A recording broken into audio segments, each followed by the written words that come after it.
loves! Welcome back to my YouTube channel. Welcome back to another vlog. So for today's video mga loves, ang gagawin natin is mag-go-haul na naman tayo. So actually dalawa yung i-haul ko pero isa-separate vlog ko na lang siya. So ito, sobrang tagal ko na na-order itong mga loves, itong mga sandals na to. Alam nyo naman na sobrang hilig ko sa sandals. So I think May or June ko pa yata na-order ito. Anong petsa ng mga loves? Ngayon ay, ano na ba? August na. Baka pag in-upload natin sa September na to mga loves. So, i-haul ko muna yung mga sandals na napamili ko way back kopong-kopong mga loves. So, unahin natin ito. Sandals nga ba ito? Ba't ang laki ng ano? GB. Ito mga loves. Ayan. Ang ganda ng ano niya. Ang ganda ng kahon. Ang ganda ng kulay mga loves, oh.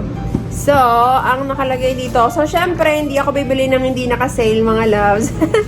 Alam nyo naman ako, masyado ako mahilig sa mga sale. So, ayun. Buksan na natin. Ito nakalagay, mga loves, $35.99 ko na lang siya binayaran. Pero, ang regular price niya is nasa 100 something. Basta mga ganun, mga loves. Hindi ko na hindi ko na matandaan. Oh, yung ganda. Ito, mga loves, in-order ko lang siya, kasi parang pang formal, ganun pag magkukrus kami, may formal attire, mga ganon.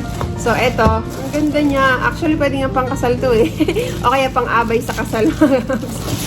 Ayan o. Ay, ang taray. Ang bongga. Ang ganda mga loves oh. Oh, may pa. Sana pala ito yung sinuot ko kagabi nung nanood kami ng concert. Kaya tignan niyo naman, nanood kami ng concert ni Beyonce kagabi. Kaya yung ano ko, yung buhok ko, ganyan pa rin. Naligo ako pero hindi ko binasa ang aking buhok. So, and by the way, sobrang nag-enjoy nga kami ni Jen sa concert ni Beyonce. And sangka ang lola mo, nag-book na naman ng panibagong nag-book ng panibagong concert ni Beyonce kasi gusto niya talaga yung sa pinakaharap. Yung binayaran namin sa ticket is nasa 270 something kasama yung tax doon sa kasama sa tax yung sa tawag dito sa concert ni Beyonce. And medyo malapit naman kayo mga loves, kaso hindi mo talaga makikita mo lang siya, pero hindi mo talaga maaaninag yung kanyang mukha. Ganon. Pero meron namang screen sa nakita nyo naman sa ating vlog. Ayun. So, ang lola nyo, hindi siya na-satisfy kasi gusto talaga niya makita talaga ang itsura, ang mukha ni Beyonce, mga loves, talagang in person. Ganon. Hindi lang yung niya, yung nakaaninag yung katawan niya, mga loves. So, ang lola niya, nag-book na naman ng, ng concert. I think mga nasa 50 or 60,000 siguro yung binayaran niya. Sabi ko, hindi na kita masasamahan kasi nga, yung time na yung concert ni Beyonce in, I think, October 1st. So, sa pa yun? Sa Kansas City. So, mga 4 hours or 5 hours away from here. So, hindi ko na siya masasamahan kasi, kasi nga, magkukruise kami mga loves. Ang alis namin, September 22. Tapos, ang balik namin dito is October 4 na. Kasi magstay kami ng 2 days sa New York and then 10 nights na yung magkukruise na kami mga loves. So anyway, ayan, ang dami ko na naman chinika-chika sa inyo. Ang ganda nito, dadaling ko itong mga loves pag nag-cruise kami, ayan. Hindi ko alam kung ilang inches to. So mga nagtatanong kung anong height ko, ako po ay 5'6". Kaya pag ako ay nag-heels, matangkad na talaga mga loves. Kasi dati, hindi talaga ako ng mga naggaganito. Noong napunta ako sa Amerika, parang marami naman ako nakikita dito ng mga matatangkad tapos nag-heels. So naisip ko, pwede naman pala. Kasi sa Pilipinas, pag nag-heels ako, lagi sinasabi, parang mukha ka ng kawayan kasi sobrang tangkad mo na. Parang pag matangkad ka, wala ka ng karapatang mag-heels. Parang gano'n. Pero dito, kahit na matangkad ka, okay lang mga loves. So ayan, super cute. Ang ganda niya mga loves. Ang ganda, no? So, GB ang kanyang tatag or Gianni Bini. I'm not sure kung na-pronounce ko ng tama. Pero, ayan. So, kung makikita nyo na naman, mataba naman ang kanyang para hindi tayo masyadong mahirapang maglakad-lakad. Super cute! Ang ganda. So, next mga loves is mga flat naman to. Sunod natin, attach. Ano kaya ito? So, ito, next, may resibo tayo dito. Ito nakalagay, $35.99 yung isa. Steve Madden, tapos another Steve Madden is $41.99. So, nakasale din siya ngayon. Alam niyo naman ang lola nyo, hindi ako bibili ng mga hindi nakasale. Bumibili ako pero sobrang bihirang. Doon nagpunta nga kami ng Louis Vuitton, mga loves, hiyang-hiya akong pumasok. Kasi nga, Alam niyo na, LV. Andun talaga yung gusto kong bag, kaso ayoko pa. Hindi pa carry ng lola nyo. Masakit pa sa puso pag bumili ako kasi alam nyo na may mga pinag-aaral tayo sa Pilipinas. So, ito naman ang ating next mga love from Steve Madden. Oh, actually, medyo kagigising-gising ko lang. Nag-start ako naglalaba ako ngayon kaya kung narinig yung washing machine mga love. Tapos, maglinis ako ng bahay. After nitong haul natin, maglilinis tayo ng bahay. Ito na mga loves. Ito yung story. Kasi natatandaan nyo, umorder ako noon before sa Steve Madden. Ang in-order ng lola nyo, 9.5. Kasi nga, dati pag sa Steve Madden, lagi akong 9.5. Mga sandals, mga ganyan. Natatandaan nyo, nag-order ang lola nyo ng dalawang ganitong klase ng sandals na 9.5. Ang ending, sobrang laki sa akin, kaya ipamimigay ko sa inyo, diba? At hanggang ngayon, di ko pa siya napapamigay kasi wala pa akong time. Mag-ayos kung kailan talaga yung schedule ng pamimigay natin ng sandals, ng yung mga iba pa mga loves, tapos yung Bath and Body Works. Kasi nga, hinihintay ko pang ma-monetize ang lola nyo sa Facebook. Kasi, kaya hindi ako ma-monetize kasi nga mga loves, ang nangyari, bawal pala yung namimigay ka ng mga pa-Gcash, yung mga ganyan. Bawal pala yun eh. Ang tagal ng, kaya pala review ng review, tas every time nire-review, may violation, mga ganyan. Kasi nga, bawal pala yung mga namimigay ng mga ganyan. Kaya kung kung napapansin nyo, bakit di na nagpapagcash si mami? Kasi nga, hinihintay ko pa na ma-monetize ako mga loves. Hindi pa ako nagpapamigay. Any kind ng pamimigay, bawal sa Facebook. Mahirap ma-monetize. Kaya, hinihintay ko pa na ma-monetize ako. Under review pa rin ako hanggang ngayon mga loves. Bari 3 weeks na ako under review. Kaya kung mapapansin nyo, wala akong masyadong post ng mga video sa Facebook. Kasi iniingatan ko, baka mamaya yung pag mag-post ako, merong violation, mga ganun. Kaya iniingatan ko muna. Ang dami ko mga videos na binura doon sa Facebook. Yung lahat na may mga pinamimigay tayo. Even yung, basta ang dami mga loves. Kaya yung mga na-share nyo sa Facebook, tapos makita nyo, bakit wala na sa account nyo or sa tawag dito sa newsfeed nyo. Kasi nga, pinagdi-delete ko na. Kasi, yun nga, naghihintay tayo ng monetization. So anyway, hintayin nyo lang mga loves kung kailan natin ipamimigay yung sandals na binili ko mga loves. Kasi para sa inyo yun. Ang ganda nito mga loves. Ayun, dadala ko ng daldal. Ang super cute. So nakalagay dito mga loves, Saint Tropez. Hindi ko ma-pronounce mga loves. Ang super cute. Ang ganda. Ang kaganda kasi sa Steve Madden, matibay talaga siya mga loves. Tapos yung quality niya, maganda talaga. I think yung regular price ito para mga nasa 60 or 70. Hindi ko na siya matandaan mga loves. Ang ganda! Super cute, oh. Ang ganda niya pag ganyan-ganyan. The Moment of Truth, size 9 to mga loves. Kasya na ng lola niyo mga loves. Ang ganda! Sakto! Buti na lang! Ang ganda niya, oh. Parang siyang siya mga loves, parang pag gold. Gold yung kanyang kulay. Ayan, gold. Ang ganda. Bet ko to mga loves. Ang ganda ng kanyang kulay. Okay, so next natin mga loves is another Steve Madden. Steve Madden.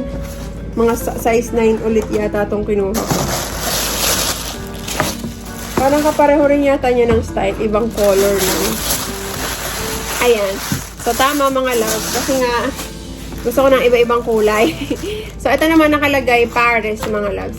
Paris! Ayan. So, diba? Ito, size 9 na to mga loves. Hindi na, 9.5. Hindi na siya 9.5. Pero yung in-order ko noon before, hintayin nyo lang mga loves kung sino sa inyo yung mabibigyan. Basta 9.5 yun. So, kung sino man yung mabibigyan na 9.5, congratulations. Yan, oh. Super cute. The Moment of Truth, isukat na natin. Yon, saktong-sakto pala pag 9. Actually, medyo may allowance pa siya, pero sakto mga loves. Ang ganda. Kaya pala nung sinukat ko yung 9.5, talagang parang feeling ko bangkang-bangka yung paa ko kasi sobrang laki.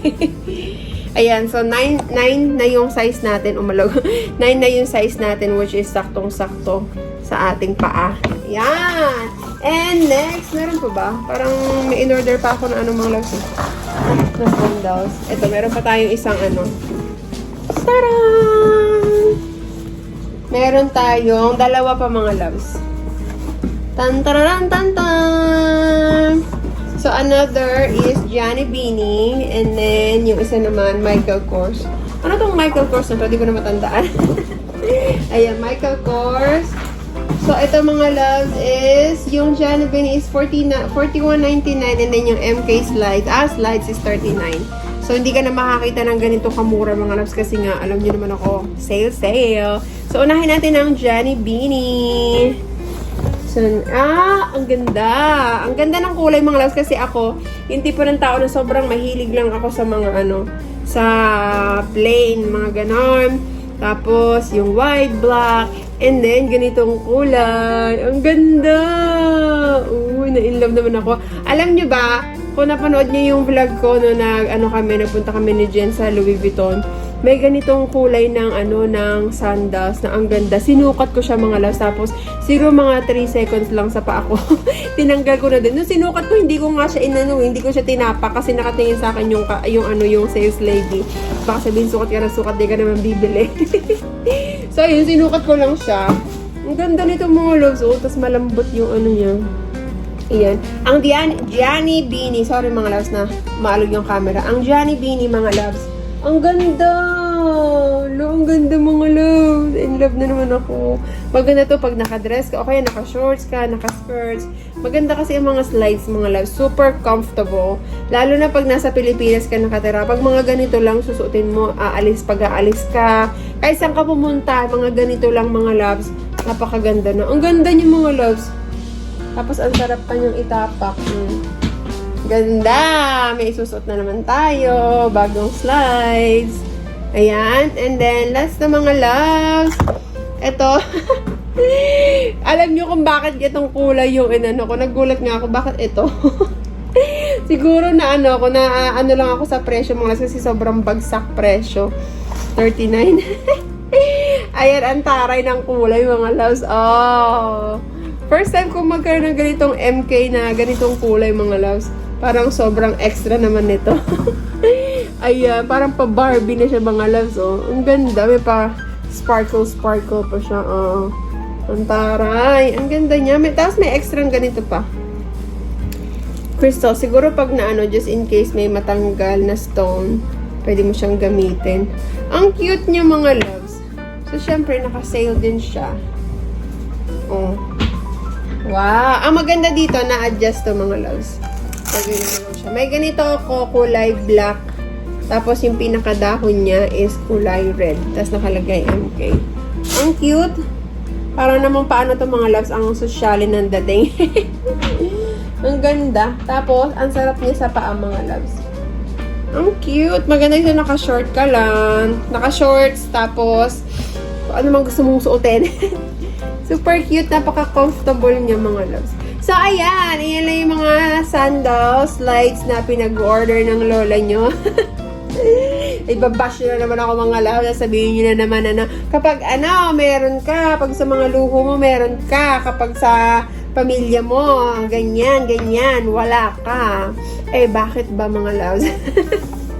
Basta alam ko sa sarili ko na hindi ko pinapabayaan yung pamilya ko sa Pilipinas. Mas malaki pa yung napupunta sa kanila kaysa napupunta sa akin. Yun lang ang masasabi ko. Kaya, kung wala kang alam, manahimik na lang. Char!